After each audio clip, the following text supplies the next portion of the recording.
Mercedes were undefeated in every qualifying session this season, and in just 30 minutes in Miami, it all collapsed.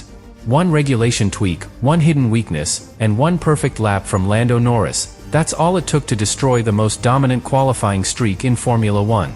A 1 minute, 27.869, faster than every Mercedes, faster than anyone expected, and suddenly, the team that looked unbeatable is exposed. Because this wasn't just a pole position. This was proof that Mercedes' advantage was never as untouchable as it seemed, and what replaced it might change the entire championship. Coming into Miami, there was no real debate. Mercedes were not just leading, they were controlling qualifying. Every weekend followed the same script. Different circuits, different conditions, same result. When it came to a single lap, nobody could match them. Not Ferrari, not Red Bull, not even McLaren, the reigning champions. And over time, that kind of consistency creates something dangerous. Certainty. Teams stop asking if Mercedes will take pole and start asking who will be closest behind them. That's how dominant they were. But here's where things get uncomfortable. Because dominance like that usually looks solid on the outside, while depending on something very specific underneath. Something fragile. Something that only works as long as the environment stays exactly the same. And in Miami, the environment changed. Not dramatically. Not in a way that headlines would immediately highlight. Just a small technical adjustment, buried in the regulations. According to the session data, the amount of energy drivers could recover and deploy during qualifying was slightly reduced. That sounds minor. Almost irrelevant. But in Formula One, that's everything. Think of it like a phone battery. If one phone is designed to use every last percent perfectly, it will always last longer than the others. But if you suddenly limit how much it can recharge, that advantage disappears. That was Mercedes. Their entire qualifying strength came from how efficiently they used that electrical boost, especially when exiting corners. That instant acceleration, that extra push, it's what made the difference. Now, that push was smaller. And suddenly, others could get closer. At the same time, McLaren arrived with something completely different. Not just an upgrade, a transformation. Norris even admitted the car felt completely different between practice and qualifying. Something in the setup changed everything. And you could see it immediately. First segment of qualifying. Medium tires. Norris goes out, and within one lap, he's already at the top. Not just fast, controlled. No corrections, no instability, no hesitation on throttle. That tells you something very important.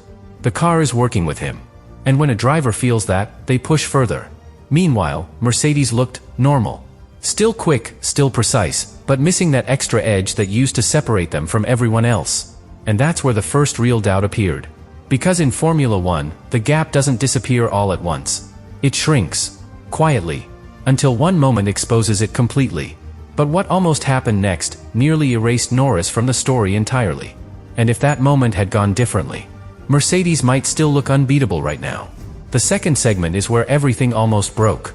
Up to that point, McLaren looked in control. Norris had the pace, the confidence, the rhythm. It felt like a continuation of that first signal he sent in the opening runs. But qualifying doesn't reward comfort. It punishes it. As the track evolved, grip increased, temperatures shifted, and suddenly the margin for error disappeared. What worked one lap ago could betray you in the next. And Norris found that out the hard way. He enters the second sector chicane, one of the most technical parts of the circuit. High-speed entry, quick change of direction, no room for hesitation. And then, the rear steps out. Not a small correction. A real moment. The kind that instantly puts your entire session at risk. For a split second, it looks like he's gone. Because in this format, one mistake isn't just time lost, it can mean elimination. He saves it. Just. But that moment reveals something critical. The McLaren isn't just fast, it's operating right at the limit. Think of it like driving on the edge of grip in the rain. You can be the fastest on track, but you're also one movement away from losing everything. That was Norris in SQ2. And while he was fighting to stay alive, Ferrari stepped forward. Leclerc delivers a clean, precise lap and goes fastest in the session. Everything looks under control, smooth, almost effortless. Hamilton right there as well, reinforcing the same message. Ferrari suddenly looks like the reference. The momentum shifts. McLaren looks fragile. Mercedes, still in the mix, still consistent, but not dominating. And this is where most people misunderstand what really happened.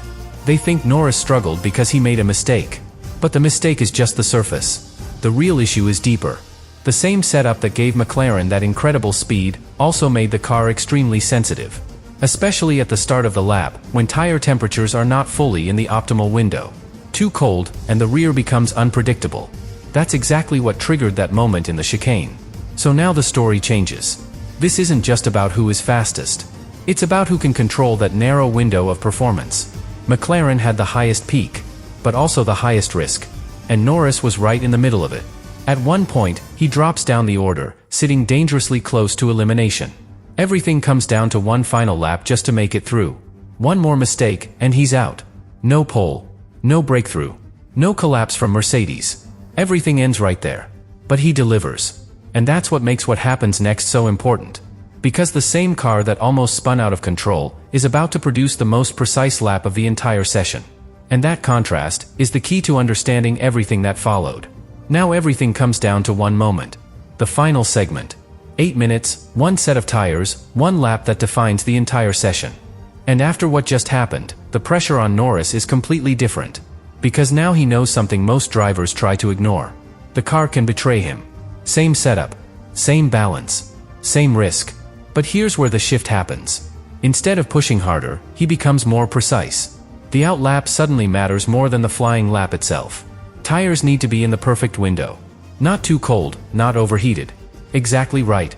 It's like trying to sprint with shoes that only work at one exact temperature. Too early, you slide. Too late, you lose grip. This time, he gets it right, and you can feel it before the lap even begins. He crosses the line, starts the run, and the first sector is clean. Not spectacular, but stable. No corrections, no hesitation. That's the foundation. Because the real test is still coming. Sector 2. The same place where everything almost ended. He approaches the chicane again, same speed, same commitment. But now, nothing moves. No rear instability. No snap. Just control. That tells you everything. The problem was never the pace. It was the window. And now, he's inside it. From that moment, the lap transforms. Confidence builds corner by corner. The car responds instantly. Every input connects, every exit is clean. By the time he reaches the final sector, he's no longer surviving the lap. He's maximizing it. And this is where great laps become untouchable. Because at the end of a qualifying run, tires are at their peak, but also at their limit. Push too hard, and they fall away instantly. So the driver has to decide. Protect or commit. Norris commits. Final corners, full confidence, no hesitation on throttle. And when he crosses the line, 1 minute, 27.869. For a moment, everything pauses. Because that lap doesn't just look fast, it feels unreachable. Antonelli tries. Clean lap, strong execution, just over 2/10 away. Close, but not enough. Piastri follows, confirming McLaren's pace, locking in third. And then, Russell. He pushes, but the car doesn't respond the same way. 6th place. Over half a second behind. And that's when it becomes undeniable. This isn't just Norris delivering something special. This is Mercedes hitting a wall. Because for the first time this season, they didn't make a mistake. They simply couldn't go faster. And that changes everything. Because when a dominant team reaches its limit, and someone else is still finding time, that's not a bad session.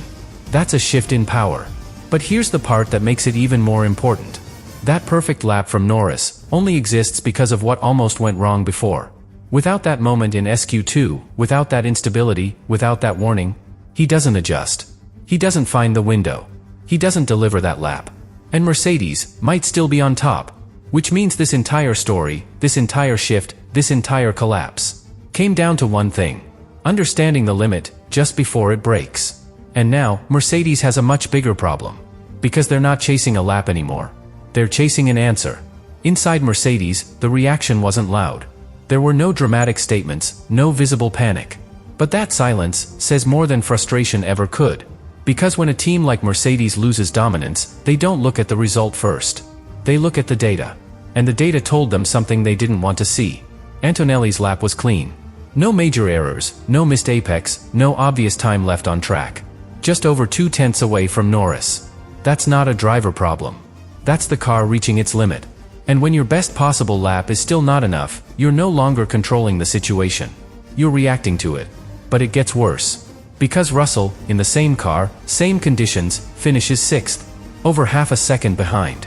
That gap is too big to ignore. Same machine. Completely different outcome. Which means the performance window of the car isn't just smaller. It's harder to access.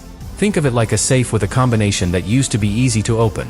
Now, the code is more precise. Slightly off, and it doesn't unlock. Antonelli found the combination. Russell didn't. And that's a dangerous place for any team to be. Because dominance comes from repeatability. From knowing that both drivers can extract performance every session under pressure. Miami showed the opposite.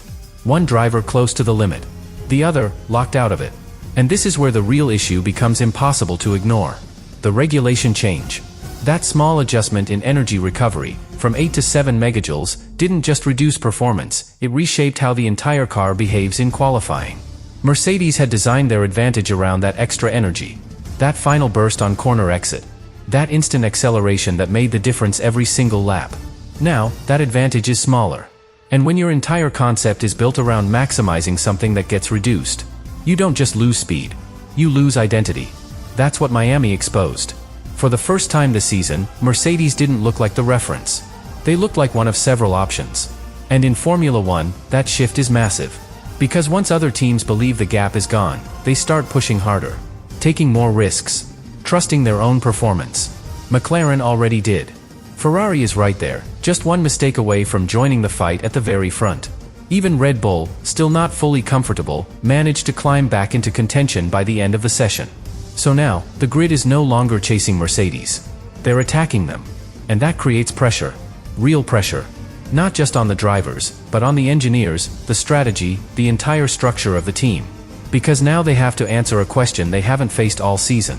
Was their dominance real, or was it dependent on a condition that no longer exists? And this is where everything becomes even more uncertain.